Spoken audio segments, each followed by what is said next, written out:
Our third candidate this evening, Diana Moore from the Green Party, I'd like to invite you to say a few remarks. Thank you. So your question was, what could you do to make culture and creativity thrive in Devon? I'd say why. Creativity often starts with a challenge, and culture can become problematic when it's defined by a politician. So we all need our own confidence and the space to create and enable these to both to thrive. Why? Well, let's start with schools. Children are naturally and incredibly creative, but GOV's education reforms display a lack of confidence in the teaching profession and have really squeezed out creativity from the primary school curriculum, for example, as teachers increasingly teach to the test. Such is the pressure that the SATs are placing on schools. My 9-year-old was sent home with a 20-page guide so that I could help her with her grammar homework. For example, why teach small children history in order from the beginning at an age when small children may still be struggling with the concept of last week, let alone last millennium? It is a very brave teacher that commits to give children the space to run an interactive Anglo-Saxon museum for parents, as my daughter's school did last term. It is a braver school that allows children to ask why. The introduction of philosophy for children is a very powerful tool to introduce the concept of critical thinking, something I would suggest that we could all possibly benefit from in this era of the fake news industry. As a county councillor, I will be lobbying the council to support more children to engage in philosophy in the classroom and in youth groups, asking why. Maybe why did you outsource our youth service? Was it to cut the pay and conditions of our youth workers, for example?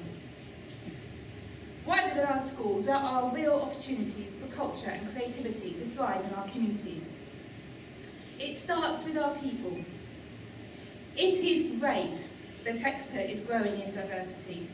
We are benefiting from the different cultures that people bring with them when they move here, especially European and global cultures. And we still have the space and confidence to recognise and celebrate our county's culture that draws on centuries of tradition and melds with the modern in this beautiful and historic county. Regardless of our backgrounds, we often find common ground in food, celebrations, music, dancing, telling stories. We can learn much from, for example, the work of Devon Development Education, which is currently running a really great programme called Diversity, to bring people in communities together to celebrate and explore diversity. A great way to encourage communities and culture to thrive. As is, Councillor Ledbetter mentioned the library. Our libraries are absolutely core to our communities, and people, Andrew and I were out in St Thomas when the library was proposed to be shut down about 5 or 6, maybe 8 years ago now.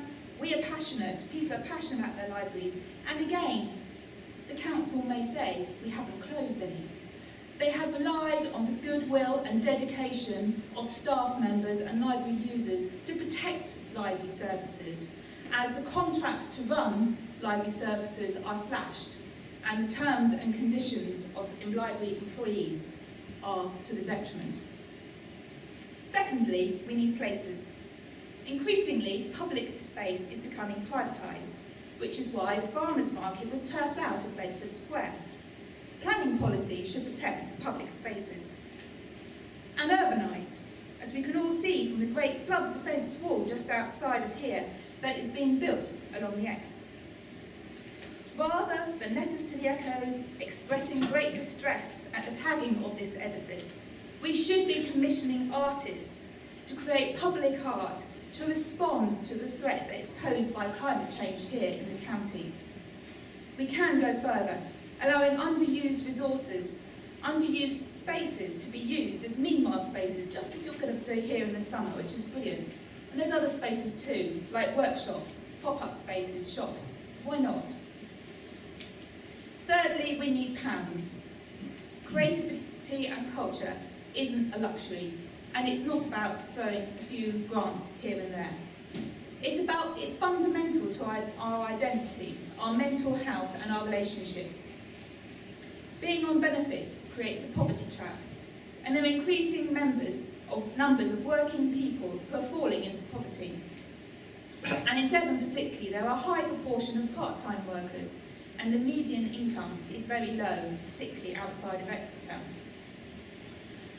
So we should be urging government to reconsider the tax and benefit system, to introduce a basic income.